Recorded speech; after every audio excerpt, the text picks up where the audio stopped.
أعوذ بالله من الشيطان الرجيم. بسم الله الرحمن الرحيم. يا أيها الناس اعبدوا ربكم الذي خلقكم والذين من قبلكم لعلكم تتقون. الذي جعل لكم الأرض فراشا والسماء بناء وأنزل من السماء ماء فأخرج به من الثمرات رزقا لكم فلا تجعلوا لله أندادا وأنتم تعلمون. وإن كنتم في ريب مما نزلنا على عبدنا فأتوا بسورة من مثله وادعوا شهداءكم من دون الله إن كنتم صادقين. فإن لم تفعلوا ولن تفعلوا فاتقوا النار التي وقودها الناس والحجارة أعدت للكافرين.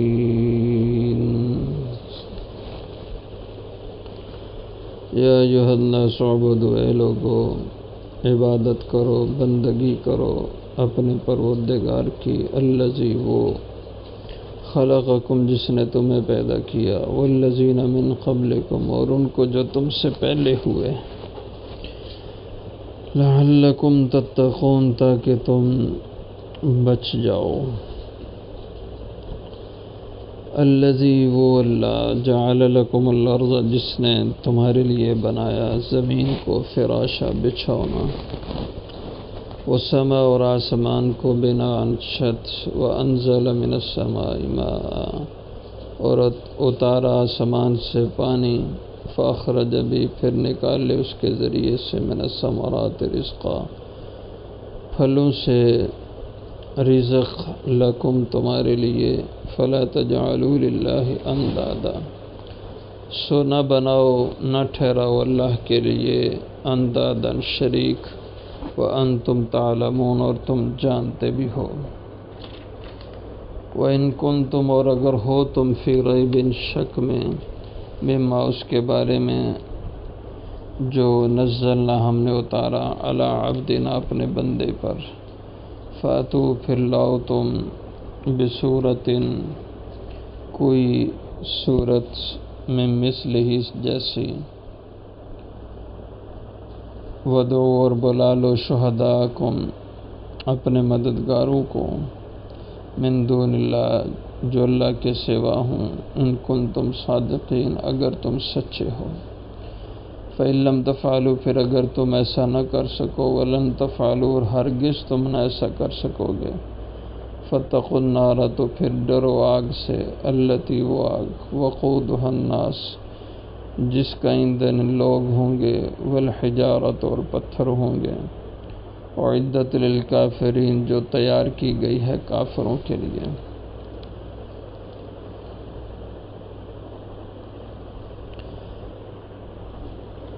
اس سے پہلے کی جو 20 آیات گزر چکی ہیں اور یہ سورہ بقرہ کی 21ویں آیت مبارکہ ہے، تو یہاں تو پچھلی جو 20 آیتیں گزری ان میں اللہ تعالیٰ نے انسانوں کے 3 گروہ گنوائے ہیں. ایک وہ گروہ جو ایمان والوں کا ہے، سب سے پہلے اس کا ذکر کیا، پھر دوسرا گروہ جو کافر ہے ان کا ذکر کیا، اور تیسرا گروہ منافقین کا، اس کے بعد ان کا ذکر ہوا. اب یہاں 21ویں اور 22ویں پہلی 2 آیتوں میں اللہ کی توحید کا بیان ہے، اور چونکہ توحید بنیاد ہے تمام عقائد کی، عبادات کی، اس لیے اس کو پہلے بیان فرمایا ہے. اور اس میں تینوں طبقات کو مخاطب کیا. یا ایھا الناس، اے لوگو اعبدوا ربکم، بندگی کرو اپنے رب کی، الذی خلقکم، وہ اللہ جس نے تمہیں پیدا کیا،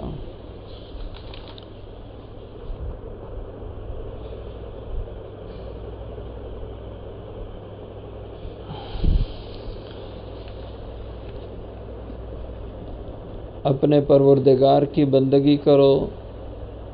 جس نے تمہیں تخلیق فرمایا، تمہاری پیدائش اس کے حکم سے، اس کے امر سے ہوئی، اس کی منشا سے ہوئی۔ تو یہاں اللہ تعالیٰ کی صفت ربوبیت کو بیان فرمایا گیا ہے۔ اس میں انسان کو اس طرح متوجہ کیا ہے کہ یہ جو بندگی کا تجھے کہا جا رہا ہے، یہ اس ذات کی بندگی کا کہا جا رہا ہے جس ذات نے بڑی شفقت سے تمہیں پالا ہے اور تمہاری پرورش کر رہا ہے۔ تمہاری بھی اس نے تخلیق کی، والذین من قبلکم، اور ان کی بھی والذین من قبلکم، اور ان کی بھی تخلیق اس نے کی، ان کو بھی پیدا کیا، من قبلکم، جو تم سے پہلے ہوئے۔ یہ جو پہلے کا لفظ ارشاد فرمائے، اس سے معلوم ہوتا ہے کہ حضور صلی اللہ علیہ وسلم کی یہ امت سب سے آخری امت ہے، اور بقیہ جتنی بھی امتیں ہونا تھیں وہ آپ سے پہلے ہو چکی ہیں۔ اس لیے فرمایا آپ سے پہلے جتنے لوگ ہوئے ہیں، تمہارے سے پہلے جتنے ہوئے، ان سب کا بھی خالق اللہ ہے۔ اور جب حضور کی امت آخری امت ہے تو لازماً آپ نبی بھی آخری ہیں کہ آپ کے بعد کوئی اور نبی نہیں ہونا، کیونکہ اگر کوئی نیا نبی بنے تو پھر لازم ہے کہ اس کا کلمہ پڑھنے والے وہ اس کی امت ٹھہریں۔ لعلکم تتقون، بندگی اس لیے کرو تاکہ تم عذاب دوزخ سے بچ جاؤ، اس کے قید خانہ جہنم، اس سے تمہاری بچت ہو جائے، اس سے حفاظت ہو جائے، یہ بندگی کے ذریعے سے ہوگا۔ الذی جعل لکم الارض فراشا،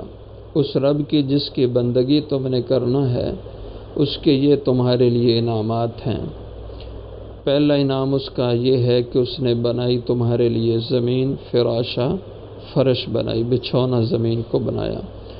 ایسی نرم بھی زمین نہیں بنائی کہ جس پہ انسان اپنا مکان بھی نہ بنا سکے، اور ایسی سخت بھی نہ بنائی کہ جس پر انسان ٹھہر نہ سکے۔ تو معتدل اس زمین کو اللہ نے رکھا، کھودی بھی جا سکتی ہے اور ٹھوس بھی ہے کہ انسان اس پہ رہ سکے، بچ سکے۔ والسماء بناء، اور آسمان کو اللہ نے چھت بنا دیا، زمین فرش بنا دی اور آسمان اللہ نے چھت بنا دیا، اور یہ ایسا چھت ہے جو بغیر ستون کے ہے اور کسی سہارے پہ نہیں ہے بلکہ اللہ کی قدرت کے سہارے پہ ہے۔ وَأَنزَلَ مِنَ السَّمَاءِ مَاءً، اور اس نے اس کے انعامات میں سے اور انعام یہ کہ اس نے اتارا آسمان سے ماءً، پانی تمہارے لیے، یعنی بارش برساتا ہے اللہ، اور اس بارش کے ذریعے سے زمین کو سیراب کرتا ہے۔ فَأَخْرَجَ بِهِ مِنَ الثَّمَرَاتِ رِزْقًا، پھر وہ اس نے نکالا اس پانی بارش کے ذریعے سے ثمرات، پھلوں کو، میوہ جات کو، رزقا لکم، تمہاری روزی۔ اللہ نے پھلوں سے، میوہ جات سے تمہاری روزی کا انتظام فرمایا۔ فَلَا تَجْعَلُوا لِلَّهِ أَنْدَادًا، تو جس پروردگار کے تم پہ اتنے انعامات ہیں کہ پیدا بھی اسی نے تمہیں کیا اور آگے زندگی کی ضروریات کا بھی انتظام وہی کرنے والا ہے، تو تقاضا یہ ہے کہ پھر وہی تمہارا معبود ہونا چاہیے، وہی تمہارا مشکل کشا اور حاجت روا ہونا چاہیے، اس کے سوا کوئی اور نہ ہو۔ اس لیے فرمایا فَلَا تَجْعَلُوا لِلَّهِ، سو نہ ٹھہراؤ تم لوگ اس اللہ کے لیے اندادا اور شریک، اوروں کو اس کا حصے دار اور اس کا برابر، اس کا مقابل نہ بناؤ، وہ اکیلا ہے، وحدہ لا شریک ہے۔ وَأَنْتُمْ تَعْلَمُونَ، اور تم جانتے بھی ہو، تم نے اس کی صفات پڑھی ہیں، اس کی توحید اور اس کی قدرت کے دلائل تم نے پڑھے ہیں، سمجھے ہیں، تو اب اتنا علم ہو کر، جان کر، تمہیں اب شرک نہیں کرنا چاہیے۔ وَإِن كُنتُم فِي رَيْبٍ، اب یہاں ان دو آیتوں میں 23ویں اور 24ویں آیت میں اللہ تعالیٰ نے حضور صلی اللہ علیہ وسلم کی رسالت کا بیان فرمایا۔ آپ صلی اللہ علیہ وسلم پر جو قرآن اترا، لوگ اس کو کہتے یہ شاعری ہے، آپ کی فنکاری ہے، نعوذ باللہ ایسی باتیں کہتے تھے، تو اس سے کا رد اللہ نے فرمایا یہ ان کی اپنی بنائی ہوئی بات نہیں ہے، اپنا کلام نہیں ہے، شاعری نہیں ہے، بلکہ یہ اللہ کی کتاب ہے۔ وَإِن كُنتُم فِي رَيْبٍ، اور اگر ہو تم شک میں۔ ریب کا جو لفظ ہے تو اس کے معنی عام طور پر ہم کیا کرتے ہیں شک کے، تو اس سے مراد ریب سے ایسا شک ہوتا ہے، ایسا تردد اور ایسا وہم کہ جس کی کوئی بنیاد ٹھوس علمی نہ ہو، بلکہ ایسے نادانی یا ناواقفی جہالت سے انسان کسی معاملے میں تردد اور شک کا شکار ہو جائے کہ تھوڑا سا اگر اس میں ذرا غور اور تأمل کرے تو بات کو سمجھ جائے اور وہ شک ختم ہو جائے، تو ایسے شک کو ریب کہتے ہیں۔ فرمایا کہ وَإِن كُنتُم فِي رَيْبٍ، اور اگر ہو تم شک میں، مما نزلنا، اس کلام کے بارے میں جو ہم نے اتاری ہے، یعنی یہ قرآن، علی عبدنا، اپنے بندہ خاص پر، جو حضور صلی اللہ علیہ وسلم پر یہ قرآن نازل ہوا، فرما اگر تمہیں اس کے بارے میں شک ہے، یعنی جان بوجھ کے تم جو شک کرتے ہو، اس کو مورد الزام ٹھہراتے ہو یہ شاعری ہے، یہ خود ساختہ کلام ہے،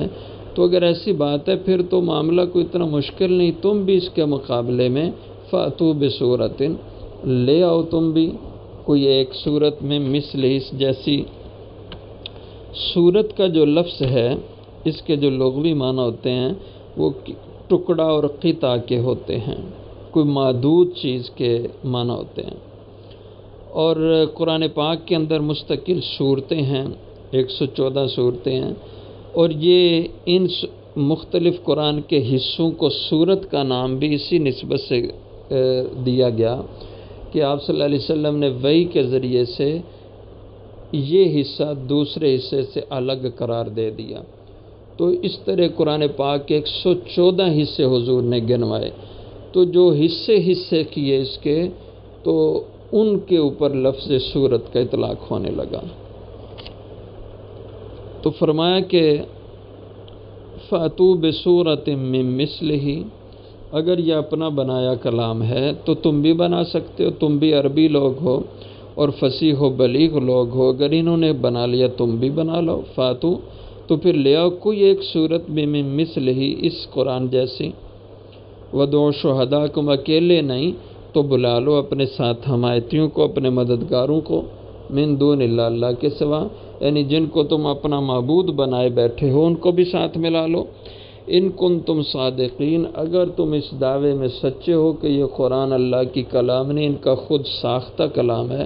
پھر تو یہ تم بھی بنا سکتے ہو، اس لیے بنا لو۔